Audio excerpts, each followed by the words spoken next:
and Claire Carr from the University of Durham.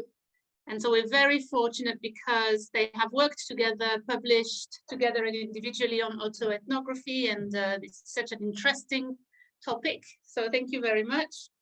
And I'll just, let you take over and help you with the breakout rooms if you need. Okay, thank you very much, Letitia. So thank you to Letitia and Susie and the members of the ResTES committee for inviting us to speak today. Welcome to the ResTES. As Letitia mentioned, there are 4 of us presenting the workshop today. I'm Claire C. I'm based at the Durham University. I work with music students as part of my role. We've also got Claire M, who works with students in the School of Design at Leeds University. We have Anya, who works with art and design students at Glasgow School of Art, and Jen is at the University of Reading, and at the time of the project was working with architecture students at the University of Portsmouth. So welcome everyone. Today we're going to discuss collaborative autoethnography as an approach. I've just introduced us in the order in which we're going to present, and just to quickly move to an overview of the plan for today's workshop. So we'll start with the introduction and a little bit of an introduction to our own collaborative autoethnography journey, also known as CAE. And for those of you who might not be so familiar with it, we'll talk about what is CAE. I'll then hand over to Claire M, who will be talking about our method in 5 stages. And then Anya will start to introduce some of the key opportunities and affordances that CAE offers. We'll look at some examples of CAE in the literature and have an opportunity for some breakout room discussion. And we will finally we'll have a look at challenges and considerations for CAE, and Jen will be leading that discussion in open forum. So we're looking forward to hearing your ideas and questions and reflections as well. Hopefully there should be some time for that at points during the session and towards the end. So I hope that all sounds okay. Without further ado, we'll move on. By thinking about how our CAE journey started. So following on from a workshop that we led at the Bali Leeds conference on looking at creative arts pedagogies and EAP pedagogies in 2019, we were invited to contribute a chapter to the Bloomsbury New Perspective series, which was focused on pedagogies in English for academic purposes. We decided, and this project was a joint project, looking at EAP pedagogies in the creative arts and how they relate to and can intersect with pedagogical practices of the creative arts. The aims of the study were to explore EAP pedagogies within a creative arts context and gain an understanding of the link between EAP and creative arts pedagogies, and also to consider the implications for EAP practitioners working in similar contexts and the broader implications for EAP or ESAP practice in general. So while we were thinking about and planning this chapter, we stumbled across autoethnography and collaborative autoethnography. And after we'd done a little bit of reading, we felt it might be an appropriate approach for us to use.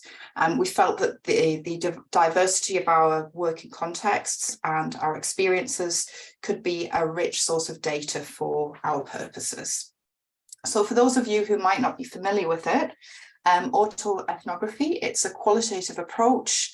We've got a quotation here from Ellis et al. So it seeks to describe and systematically analyse personal experience in order to understand cultural experience. And in autoethnography, the author is both subject and researcher. So autoethnography tends to be known in the first instance as an individual piece of research. And moving on from that, collaborative autoethnography, on the other hand, is an approach in which researchers work in community to collect their autobiographical materials and analyse and interpret their data collectively in order to gain a meaningful understanding of sociocultural phenomena. So we felt that this would be an appropriate approach because it would allow us to place ourselves and our own experiences at the centre of the research process in order to observe our situated practices. Okay, there are many forms. So doing a little bit more research into this, we found there were many forms of autoethnography and collaborative autoethnography, and what CAE can be as an approach in practice. So to give a little bit of a theoretical overview, if we separate out autoethnography, auto self, ethno, can look at culture, graphy as a method or a study, and there can be quite different emphasis depending on the particular approach that's chosen. We found this diagram in Chang et al. Quite useful for understanding autoethnography and collaborative autoethnography and what kinds of research it can be used for. So if we look at the top there, it can be quite focused on the self and quite evocative, looking for emotional resonance and and thinking about the specificity of individual experience. And then it can be presented as a performance, perhaps, or a piece of artwork, a piece of poetry, and so on. Kind of moving down the cline from the evocative, it can also be quite analytic, critically dialogic, bringing in multiple perspectives and voices with reflexivity, intersubjectivity, and sort of lead towards community building and possibly empowerment and transformation. Depending on the context. So hopefully that gives you a little bit of an overview of Chang's common dimensions of AE and CAE. I'm now going to hand over to Claire M, who's going to talk to you a little bit more about our process for CAE and where we went from there. Always nearly forget to mute. Yeah, thank you, Claire.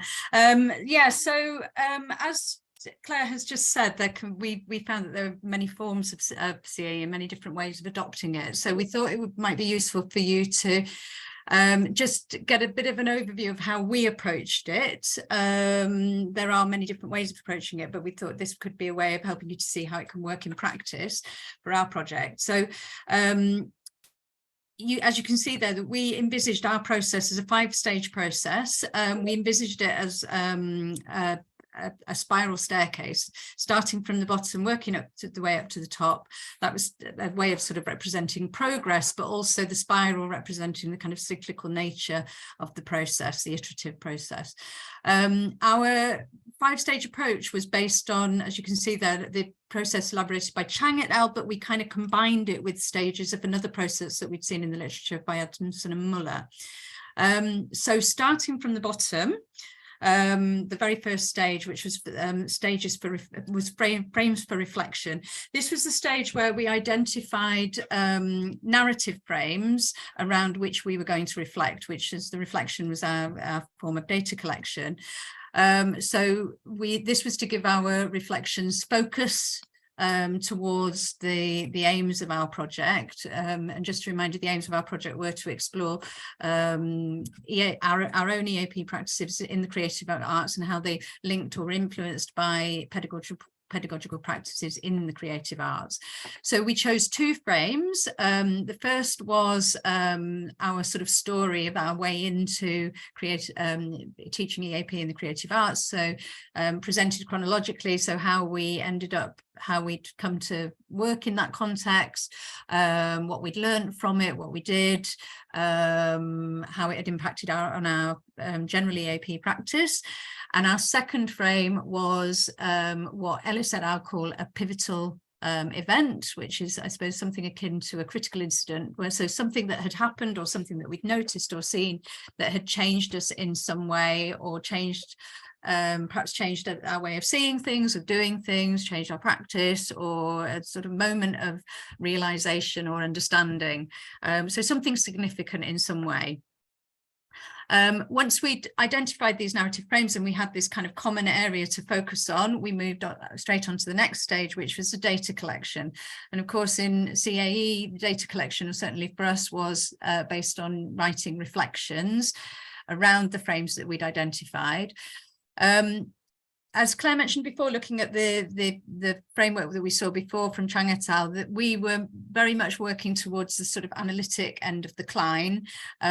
So we wanted to make this critically dialogic, and we did that by quite simply sharing our reflections on Google Docs and using the comments function to comment and ask each other questions about our reflections. So we tried to be fairly probing with our questions in order to encourage each other to reflect more deeply, to delve more deeply into our experiences in order to hopefully gain a kind of deeper understanding of our practice. At this stage, once we had shared and commented and discussed in written form our data, we then moved on to the third stage, which is the analysis and theme identification. So, I mean, you can see very much that often these stages are quite, similar to any kind of research phase. It's just perhaps that the data that we were looking at was very different. We were meeting very regularly online anyway, and did so through the whole process. And we spent a lot of time discussing what we'd written and analysing it and thinking about what it meant to us and what it meant for our practice. And it's quite interesting because at times it didn't even feel that we were doing research. It just felt like some really, really in-depth and really interesting conversations between colleagues.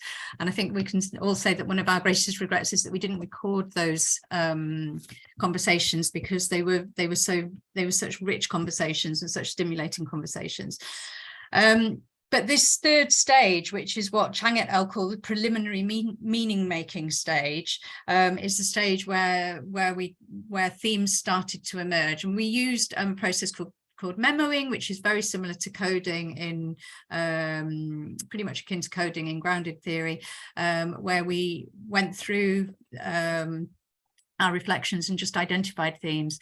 The four key themes that emerged from our reflections were, in relation to our practice, were space, so physical space, so the spaces in which we were working, spoken communication in the creative arts, written genres in the creative arts, and finally the importance of collaboration in our practice with various different people, in particular in the schools with which we were working. So at this point, we were becoming very, very aware of the impact of creative pedagogies on our practice. So we were already starting to see the impact that our EAP context was having on our practice. Having analysed our data, identified the themes, we chose to go through a further stage of data collection, so a further stage of reflection, which was stage 4. What we decided to do, we kind of call it reflection on the reflections. What we were effectively doing, once we had identified those themes, we decided to reflect further on those specific themes, so in relation to our own particular contexts and practices, and this inevitably generated additional data. We went through the same process of analysis and just starting to pull out the real meanings and gaining deeper meanings of what it all of what the data was saying to us about our practices and pedagogies. Stage 5 then involved a process of what Chang et al. Call individual meaning making. So this is the data reduction stage. So we each took responsibility for one of the themes. It was very convenient. We had 4 themes, 4 people, and we took one theme each and tasked ourselves with the process of reducing that to identifying the real meaning of what we'd found and implications and conclusions and so on. We cross-matched this with each other's views, but also with our ongoing reading in the literature as well. And this process went on until we were ready really to start the reporting phase, which was the writing up, which of course for us was producing a chapter in the volume that we've been invited to write for. You can see that there's an arrow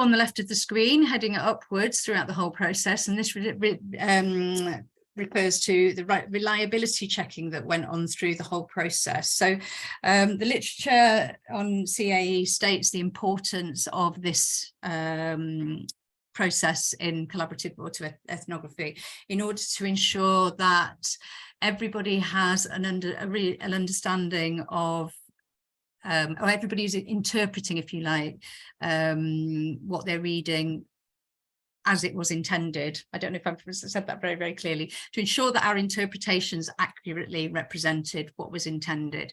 So that was something that went on throughout as we were reading, both through the written dialogue that we were creating, but also in particular through the discussions we were having in our online meetings. And that ensured that nobody was being misrepresented, and that we all sort of made sure that we were all understanding the same things. So that was our approach. I'm going to hand over to Anya, who'll talk a little bit about what our sort of feelings about it were and so on. Thank you, Claire. So just to let everybody know that following this particular study, we did another kind of a round of collaborative autoethnography looking into our perceptions of the method, and we presented on that during the BALIP conference in Glasgow in 2021, was it? And we kind of followed a similar process of these reflections and reflections on reflections. And we noted kind of independently of each other in our individual reflections that we noticed kind of a growth, that we grew as individuals and as practitioners and as scholars, researchers. So it was a great opportunity that that particular method seemed to afford us with. And we also kind of following on that, we discussed and we discussed the kind of a transformative potential of the method for your practice, whether that's your teaching practice or your research practice. We thought it was very empowering. Certainly, we had lots of other ideas of how we could take the research and the ideas forward, and also. We noticed that the method or the approach is an accessible approach, flexible, inclusive, and systematic. I would like to kind of point out that we all work in different institutions, so different schedules, different working environments. So it was important to us that we had that the method allowed us to connect with each other and work together. So in our chapter, we also thought of potential other uses of the method, what sort of context the method would lend itself to, and we thought of collaborating with content specialists, for example, so doing a similar collaborative autoethnographic study with our content colleagues, other practitioners, also students. And also, of course, there could be different frames for reflection being used, kind of shifting the focus of the study. But you will notice, I'm going to show some other examples. You will notice that at the core of the collaborative autoethnography is the lived experience of the participants and researchers, right? So let's have a look at some other studies. So at the time when we decided to do our research, we didn't find many studies using that method or that approach in EAP or even ELT. So those number one and number two, they were kind of done before ours. But other than that, we could find studies in social sciences or humanities, arts, but not necessarily in EAP. Since our study got published, there seems to be a kind of a growing popularity of the method. And number 3, 4, and 5, these are studies that have been done very recently. Number 3 and 4, they were presentations at Warwick, and the last one is going to be published soon. All these studies, they refer to ELT or EAP, but in the higher education context. And I'll just quickly talk you through the references to those publications are will be at the end of the slides. So the first one done by two researchers. So this is often referred to as duo ethnography. Okay. They were looking into the effects of native speakerism on the professional lives, and they kind of looked into how that is shaped by geography, but also teaching context and personal disposition. Those two researchers were based in different institutions across different institutions. The next study, again, an example of duo ethnography. Two researchers based in two different institutions, and they were looking into their institutions at the time were kind of transitioning from using or teaching English as a foreign language to teaching English as an international language. And that study reports on the perceptions of affordances of opportunities, but also challenges related to that process as for teaching practitioners. So again, it was about their lived experience, their perceptions. The third study, so that one was presented on in Warwick. So this is, as you can see, there are 4 participants here, like in our case. So that's collaborative autoethnography. I mean, all of them are examples of collaborative autoethnography. This one is often also referred to as multi autoethnography. Sorry. And these researchers were looking at the kind of perceptions of the self-perceptions of the roles and professional lives to identify kind of the key characteristics of Canadian EAP, as they were thinking that that kind of a context was not particularly well reported on in EAP literature. And the next one, so that's 3 researchers, so trio autoethnography, and they were looking at professional identity in the context of social justice. And the last one, which I co-authored with Ivona, we were looking at teacher agency and how it's shaped by different factors using an ecological framework. What I would like to kind of note here as well is that so Claire was earlier talking about kind of different methods of reporting or writing up.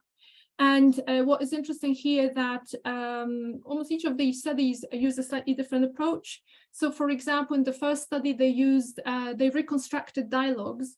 So the dialogues between the 2 researchers, and they actually inserted relevant research to contextualize the dialogue. The reflections. Other studies used kind of a juxtaposed dialogic narratives as well. I can't comment on number 3 because we haven't seen that in writing, and the same refers to number 4. But we know that, for example, Lorraine and Tomasz and Ivona, they used blackout poetry in order to, as part of the kind of collecting data. So again, it's a creative method, slightly different from maybe what we are used to seeing in literature, and how this method allowed them to access some deeper meanings of the related to their experience.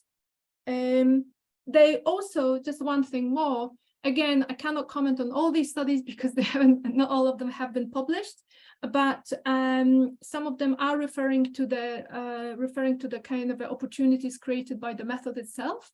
And so, for example, colleagues from that Canadian context, they are talking about multi-ethnography as something affirming and validating for participants. And well, with Ivona, we also thought that that the method allowed us to kind of offered us invaluable moments of revelation and transformation and togetherness, which kind of resonated with the value of care that we were looking into as well. So these are the other examples. So as you can see, the method can be used in different contexts and to investigate various lived experiences. So what we would like to do next is to open the discussion and see how these ideas resonate with you and how they hopefully inspire you to maybe start or conduct your own study. So we will break out into a couple of rooms, I think. Will it be 2 rooms? Yeah. And we would like you to, in your smaller groups, we would like you to discuss the following questions.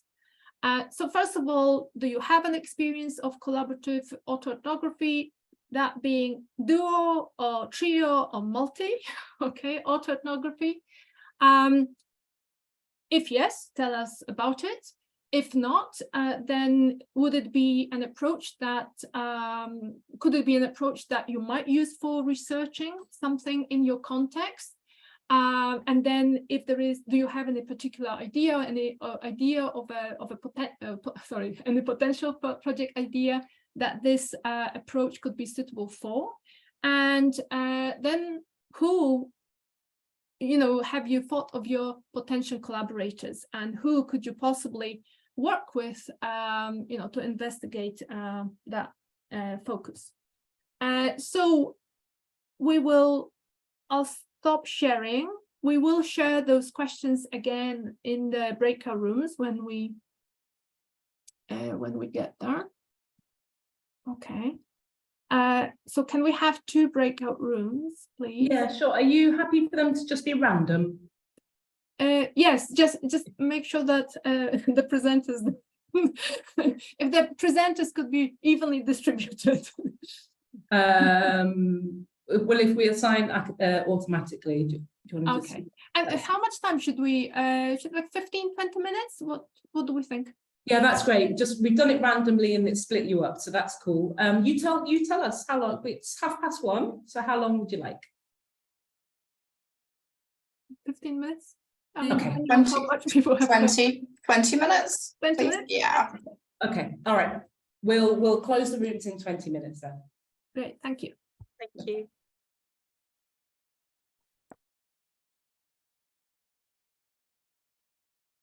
Which one do you want?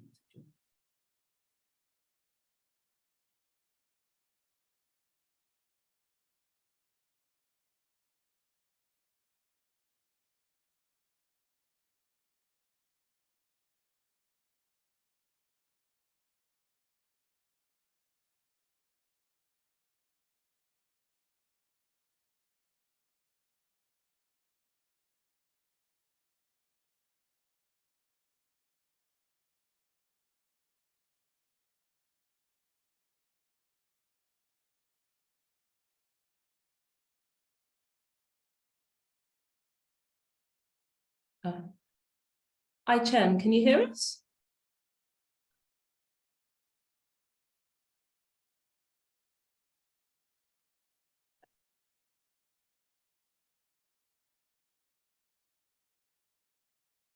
Okay, so if you just join, you can join whichever one you want to.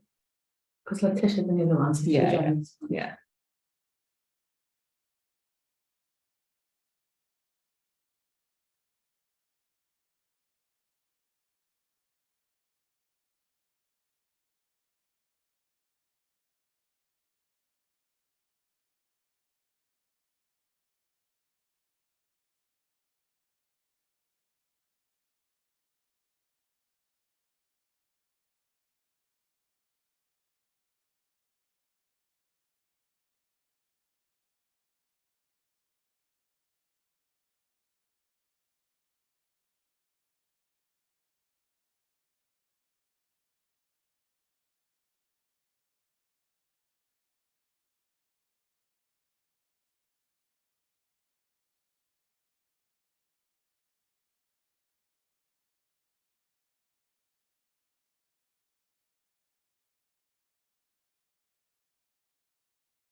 Did you guys close the rooms or did you just give a warning? Because they might, yeah. Okay, We've closed it, yeah.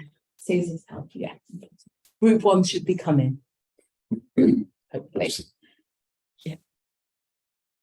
Well, hopefully they didn't press the other button because it's usually leave breakout room or leave meeting, and I always worry about pressing the wrong one. They're right next to each other. Here they come, here they come.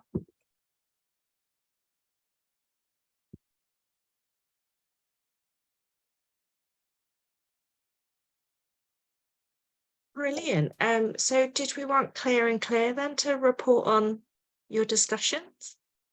Or somebody within your group if they want to open up what was discussed? So, Mute. does anybody want to, shall I throw something out there? Yeah, it was quite interesting. We didn't really get into possible things. There were a lot of questions about ethics and so on, but we are going to address those. It seemed that one of the things that did come out is how useful it is to do it in the context that we did it, actually, to help us find out more about working in departments, how we collaborate with departments, how we deal with in-sessional teaching, ESAP, and so on. I'm now trying to remember, so if anybody can help me. My memory is dreadful. Claire, did you take any notes? I've got a few. I think we had to. Well, shall I Yes, elaborate on that point? Yeah, it was just because it's I mean, I feel that it's a kind of under-researched area at the moment, English for specific academic purposes, because it's not really the norm yet. You know, general academic English still seems to be the norm, and I don't think it should be. But there are always a lot of excuses why specific academic English can't really be why it can't work. Problems with collaboration, or problems with the kind of student profile, problems with like the role of the tutor, or subject specific knowledge and things like that. There are always these problems, and so it doesn't happen, even though it's naturally probably in the best interest of the students that it does happen. And so you know, research, this kind of practice, research and reflection into these problem areas is probably more productive, rather than just using them as excuses not to do it. So I just thought it was a very appropriate context, you know, to apply this practice. Yeah, we echo that, I think, Hania, because Kimberly was thinking along the same lines, actually, for her own practice of maybe working with, was it medical professionals, Kimberly? Yeah. So, and this was what I was going to say, Hania, is that I think it's something that sparked my interest as well, is using this approach perhaps with the subject specific lecturers, and trying to work. And in fact, earlier in the year, one of the subject specific lecturers that I work with suggested that we do a bit of research together. And I agree with you, you know, learning lessons and how to do that. And yeah, so maybe, Hania, this is something we could perhaps contact each other outside of, and share ideas about how we might, presuming I have a contract past July 28th anyway. But yes. Yeah, definitely be interested in that. Yeah, I'll drop my email address in, and then I need to go, sorry. I can say that I'd be interested in having that conversation as well, because I'm looking into collaborating with my subject content lecturer colleagues. So I think that could bring about such interesting insights to get into the minds of our subject collaborators. I think it could be really, really good. Yes. Really so it was that Anya who said that as well. If you put your email as well, and I can take them and send out an email to the three of us sometime very soon. Great.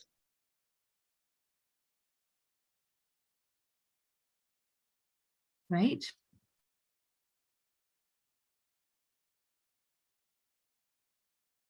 Any more from room 1? I know Hania had to go, so. Paula, Jenny, is there anything you guys wanted to add from room 1? Or Letitia, did you want to add something? Yeah, Letitia too. No, I was just saying in the chat, Kimberly, please count me in. I've seen it. I've seen it. Yeah. Because I think it's Everyone's. I mean, this was when you were talking. I think it was you, Anya, who mentioned that idea. It's just a great idea. I think. No, we talked about a lot of very interesting things, and a lot in our group. A lot of them. I mean, Claire just gave a lot of very detailed methodological kind of information. That's really important and very useful. And then I think a lot of our questions were towards ethics, because eventually everything does link back to ethics. So some of these were kept aside for you guys to take up later. But I just thought maybe one thing that I didn't mention in the chat, because I'm not sure how to formulate it, but you know, when you talk about your lived experience, then how did you feel it was challenging, or did you feel it was needed at all to make your lived experience kind of echo or inform a broader general experience of practitioners? Like I'm not sure how that comes up in those kind of in that kind of research, because I tend to think that we want our own experience to be not general, but to talk to a lot of people. And how can we ensure that? Or else maybe we don't have to. Maybe it's just okay to just talk about our own experience, and if it echoes with some, fine, and if it doesn't with others, it's okay too. So I'm not sure. What did you think of? Did that come up in? I think a key moment for me with that was when we'd written our own reflections using the writing frame. We then had an opportunity to read each other's and just sort of absorb it and take it in and write questions, perhaps if we wanted to know a little bit more information about something, or to say, actually, you know, that's how I felt too, or I experienced something similar, perhaps. That was quite a helpful moment, particularly when you got the questions, and that encouraged you to reflect a little bit more and unpack things a little bit more. Yeah, with the Google Docs, I was really interested with and going back and commenting. Yeah.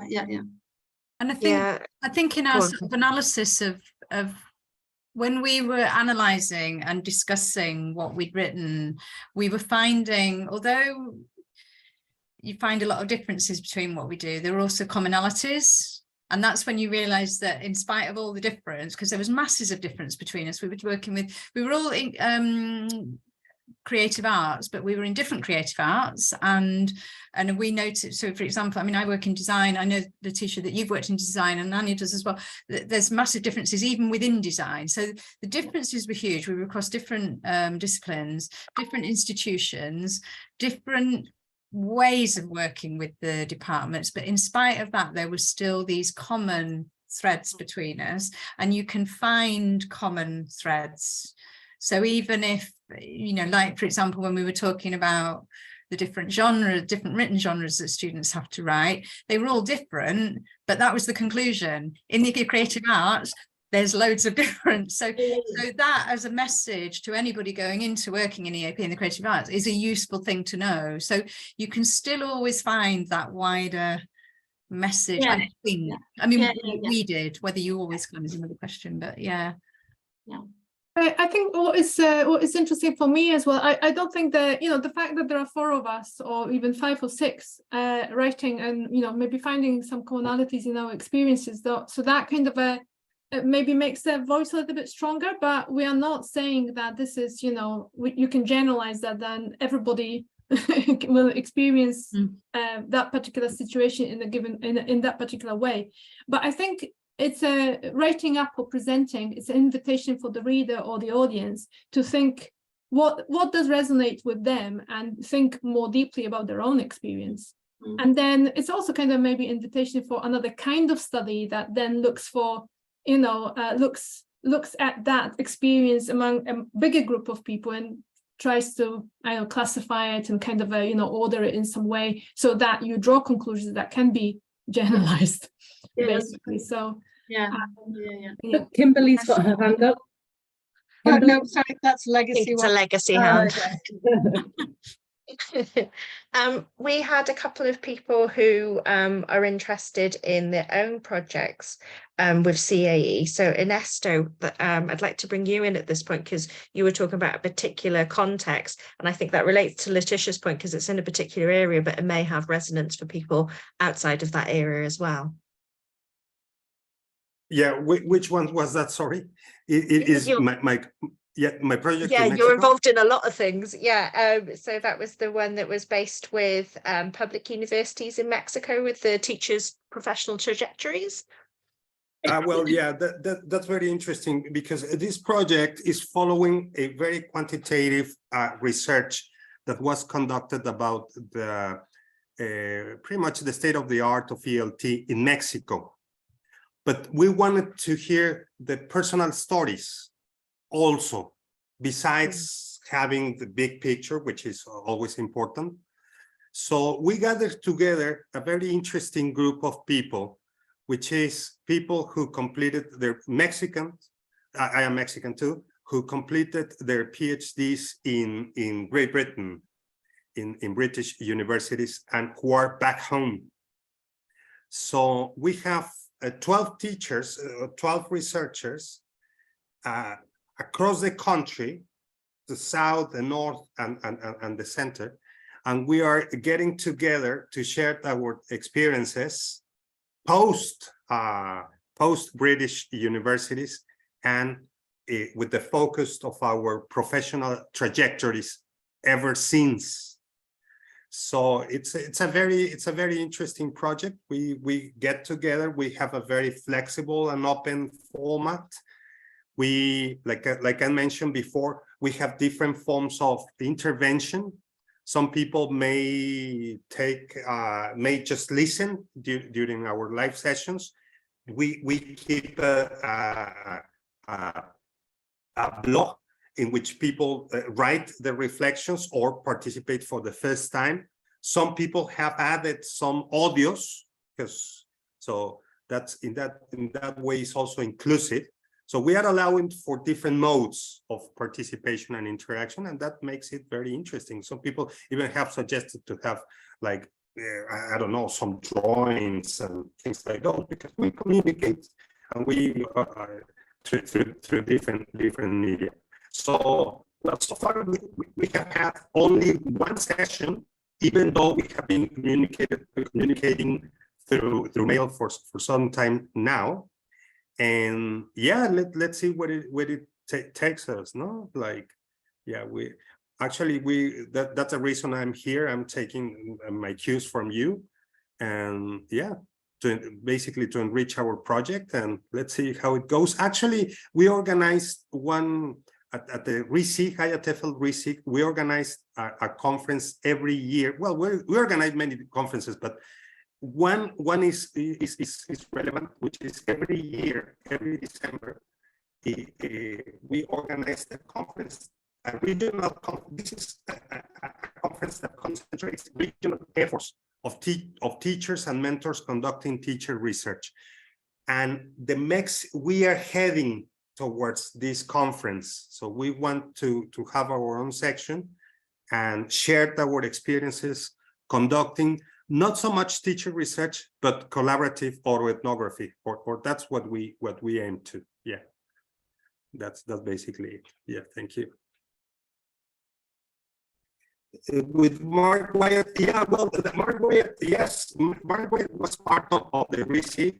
Actually, I was very happy because he was with us in the last pre-conference event. He took part in the showcase day, and I actually invited him to come back. Mark Wyatt, yes, he's a long-time member, but unfortunately he's not part of the ResTES now.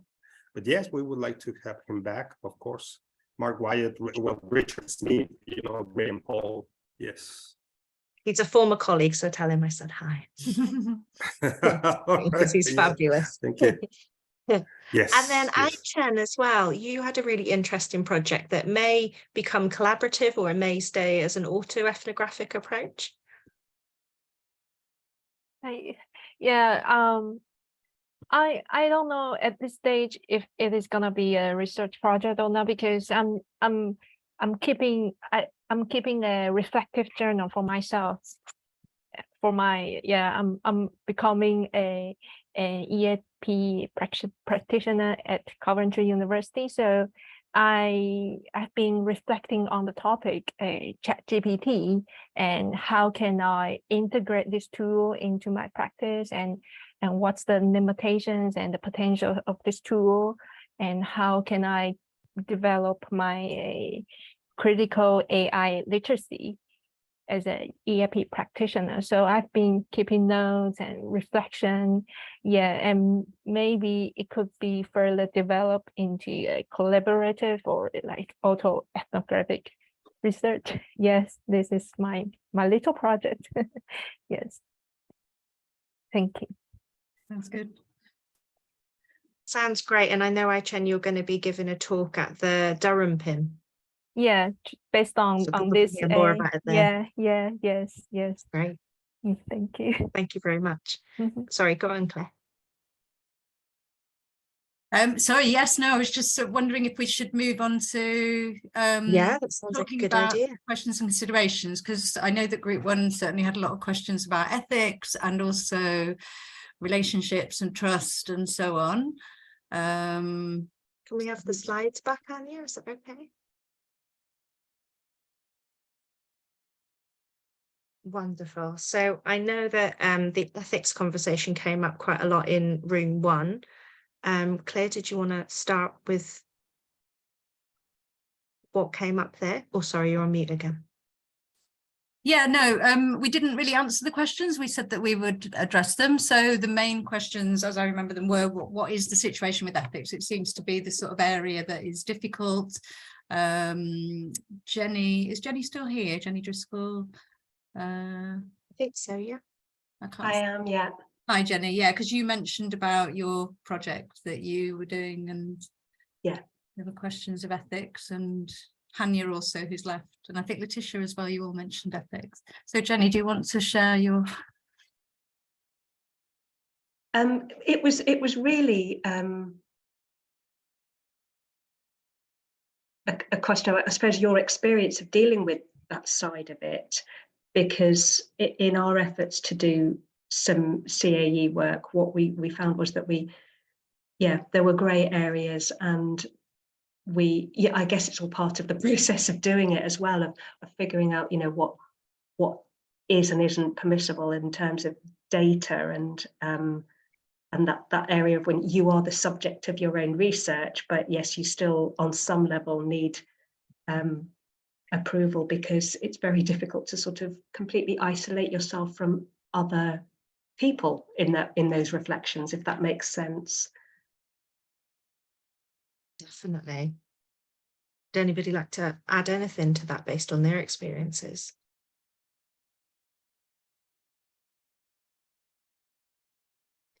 I'll pick up maybe the ethical approval bit, Jenny, if that's all right.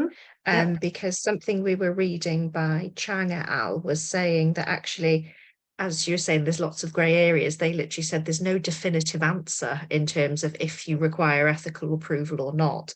And our kind of caveat is that you check with your own institution, because each institution may be slightly different. Some institutions may see it as unobtrusive data that doesn't require ethical approval.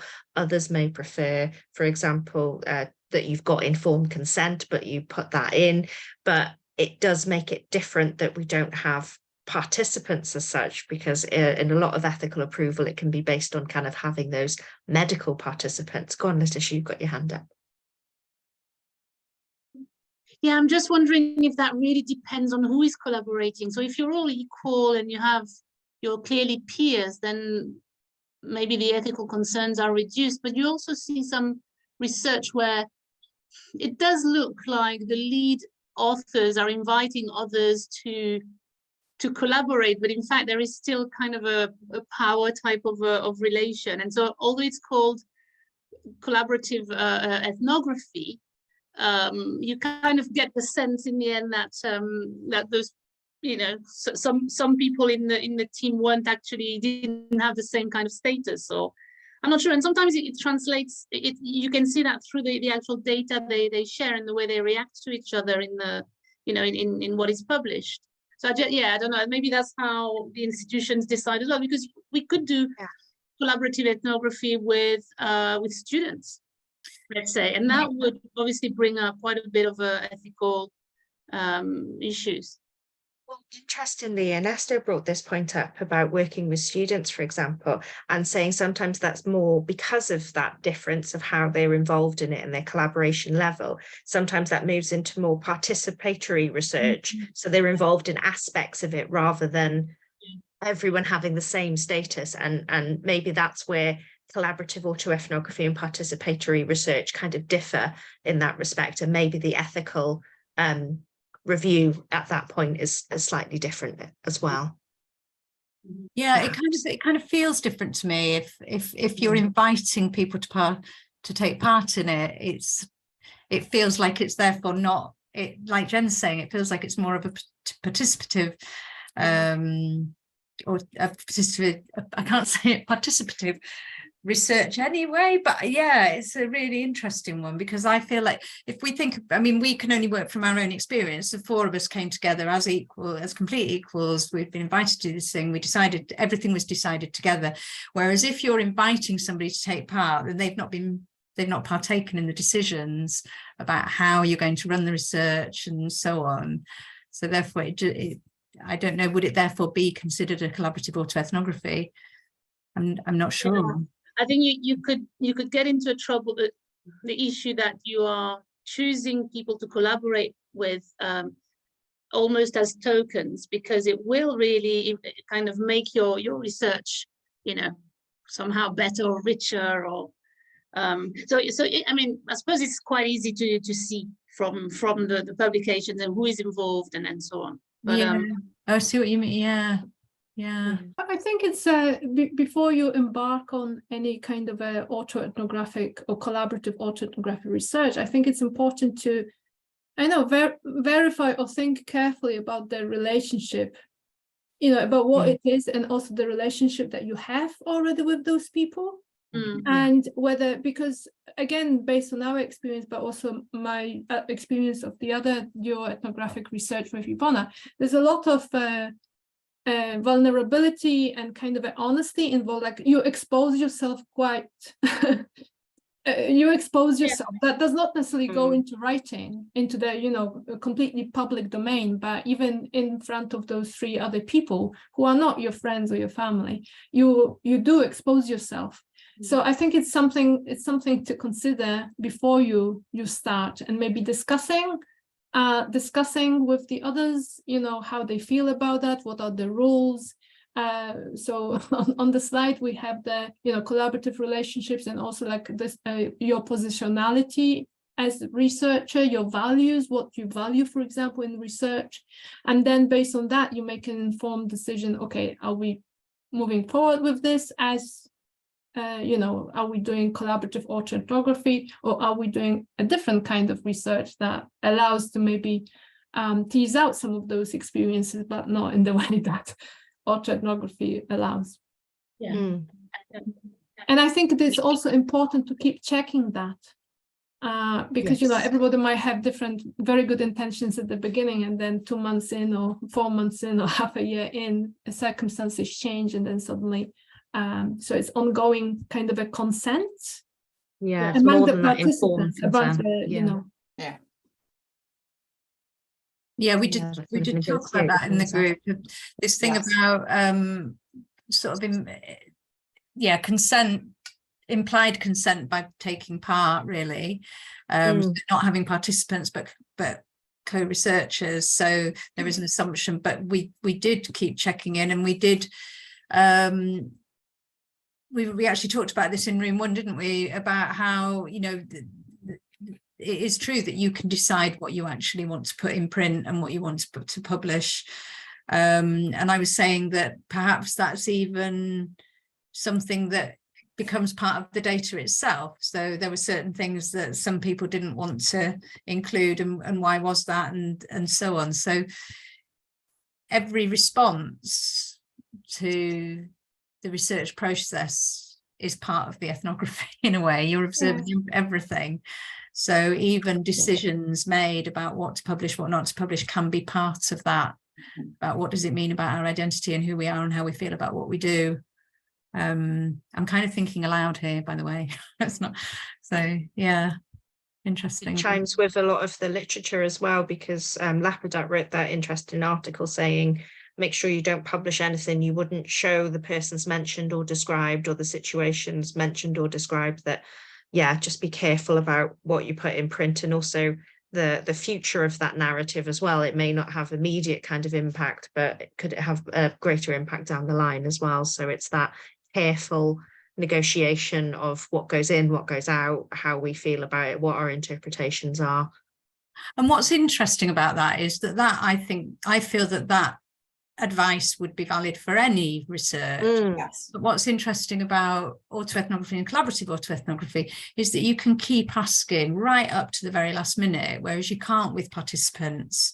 You can't go back to them and say, I mean, you can, but it's harder and it takes longer, and it's, you know, if you want to go back and check something, or but yeah, I think that constant member checking. Yeah. So it's one of the advantages in a way of.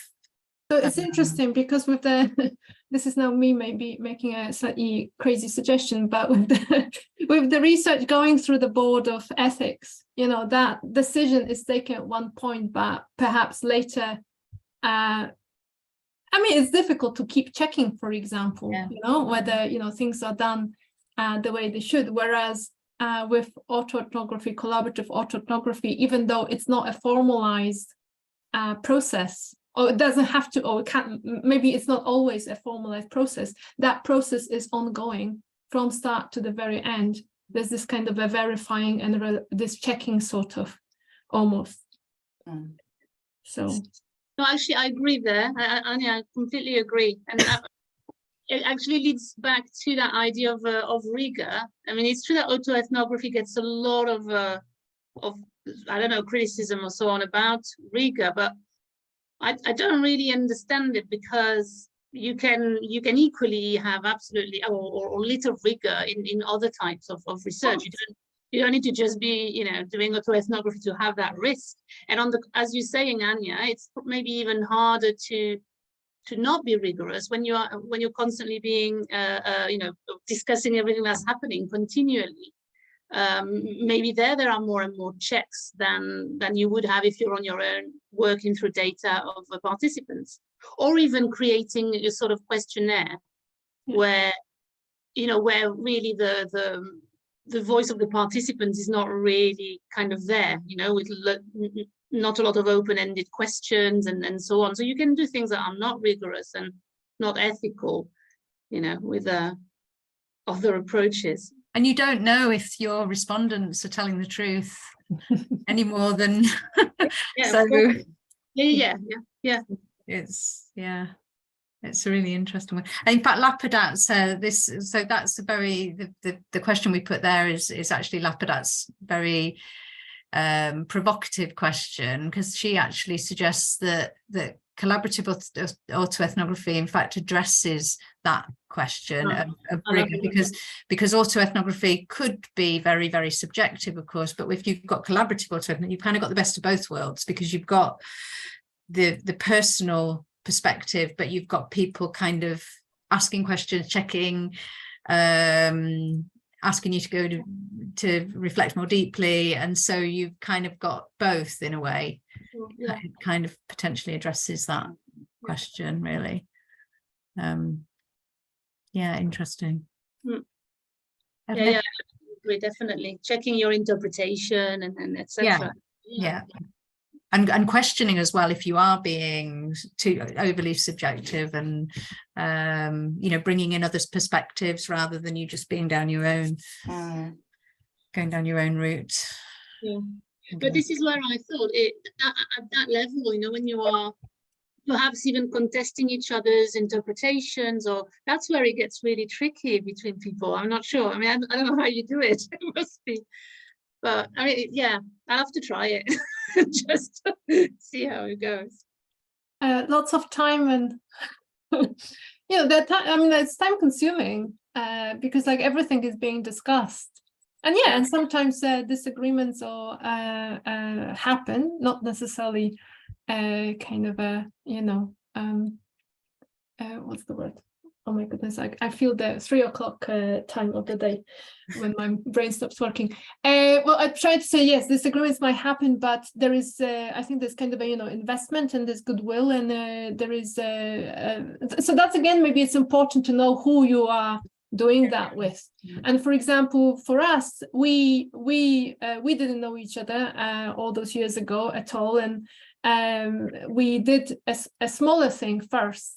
We didn't know that we would eventually, find ourselves doing collaborative autoethnography, but I think the fact that we did something smaller and a little bit more kind of a maybe lower stakes, then allowed us to make that decision. Okay, are we ready to do this? And that was useful. So we were thinking that if anybody kind of considers working with another person and doing collaborative autoethnography, then perhaps a nice first step is do something smaller first together, just to see whether you're on the same page. On pages that overlap, at least to some degree. Just a question on that note. How did you? So, if you didn't know each other before, how did you meet each other to collaborate? We have a common interest. Well, we taught in the context of creative arts, and there was a workshop in Edinburgh. Years ago, I don't even remember when we met and basically started chatting. I think there was a kind of very interactive workshop there that was sort of kind of a sharing materials and conversations, etc., etc. And we started chatting, and then we decided to put in a proposal to give a workshop at the BALIP conference in Leeds. Is that correct? Yes. Yeah. It was very by chance, really, wasn't it? Yeah. So it was an EAP in the North event. Yes, about genres in the creative arts or something, and it was really small, and we just it was up in Edinburgh, wasn't it? And I came all the way up to Portsmouth because I was so interested in it. It wasn't really EAP in the North at all. and it changed your life. Yeah, there you go. It was worth the trip. And then when we did that workshop in Leeds, though, also we kind of wrote it up for proceedings. So then we also had that experience of writing something together. So that kind of allows you to, get a feel for what it could be like. And distance working as well, because that's the other interesting. Because I was saying in the group earlier that I think we can count on one hand the number of times we've actually met in person. So we built our relationship mostly online, worked online, written together online. So that's another thing to take into account. Do you how well you can do that? We didn't know how well it would work, but it did. Yeah. I mean, the world has changed, hasn't it? Yeah. So I mean, now it's more common. In fact, we started having our online meetings before lockdown, I think, didn't we? Yeah. Just before. Yeah. So yeah, interesting. But yeah, I would agree the who you're working with is really important, because it can be quite exposing, and so it's got to be people that you trust, depending on what you're looking at, because you might be looking at things that you don't find particularly threatening. So but even talking about practice can be quite exposing, and people can feel anxious about it. Yeah, I mean, what's the biggest challenge of teaching adults is professional identity, or Yeah. So yes, I think it's always something to be aware of. Yeah, definitely. What is your next project? The four of you, are you trying to collaborate with subject lecturers? Are you thinking of something together again, or? Don't know, we're in a pause. Well, we're waiting for the next proceedings to come out and be published. So that's the next thing. Anya's waiting for her geography to be published, and I need to. Tisha knows. Wait, taking a while. I know Claire's got another project, and I've got an EdD I need to try and finish, but we're still kind of working together on various things, and because through this as well. Yeah, I did a PG cert as well, and that's about teaching in the creative arts. And as part of that PG cert project, I actually interviewed my colleagues my studio colleagues, and it was all about values and how we what we think about education, about student, etc. And I think that's not autoethnography because it's me interpreting their views, but I think there's that would be a nice step. Next step could be actually doing collaborative autoethnography, because we are, it seems like we are on the same page when it comes to values. I can just see a sort of book coming out from all of your, the years of your collaboration. Oh my goodness. Oh, sorry. So maybe autobiography rather than autoethnography. I think you produce so much data, and in a way, it's a shame that we didn't record all of our meetings. And I was listening when Ernesto was talking about his dialogic circles. I mean, like with 12 people and all of them contributing to those conversations, there must be like, piles and piles of data, and how rich that information is, and how you can then basically write quite a few papers out of that, for sure, because it's not possible to include all of this in one. Recording our conversations would have been a really good thing. And another thing that we also felt was interesting was sometimes when we were actually writing together online and thinking, recording our writing process, our collaborative writing process would also be really, really interesting. Fascinating, and useful to show students as well, because those the decisions you make while you're writing, we think we could have been screen grabbing all of this. Well, very good with hindsight, isn't it? How do you do it? You write sections, you assign sections, and then you edit it or review each other's? And then we kind of edit together live on it's really interesting too. It's a fascinating process. I mean, we make comments and then we basically get together and work on That's another chapter in the book. The teacher has got it all planned out for you guys. Be your agent. That's great. Oh, that'd be awesome. I think we're coming to the end of time because it's 14:29 by my clock. So if you maybe just want to wrap up with some concluding thoughts, and then we'll stop the recording. Thank you. I'm on my phone now because I've lost my slides altogether. So our concluding thoughts would probably be that it's, as Anya was saying, it's got lots and lots of benefits and lots of affordances as a method, but it's also got lots of room to use it in a way that's helpful for your context and working with different collaborators. So we really recommend it as an approach, and but think about maybe some of those challenges and considerations before you start, maybe some of the things about recording and ethics and that kind of thing, because sometimes it's difficult to get ethics retrospectively, for example, so if you want to try and publish it elsewhere. But you've got our contact details, so if you do want to discuss the method further, we're very willing to talk about it, and apparently there might be a book coming out about it, so we'll see. So these are our email addresses now on the slide right now, and we also have the bibliography references, including the references to other studies. Some of them have not been published yet. Forthcoming. But they are on the way. Okay. All right. Thank you very much. Thank you. That was fantastic. Thank you very much. Brilliant. We will put the record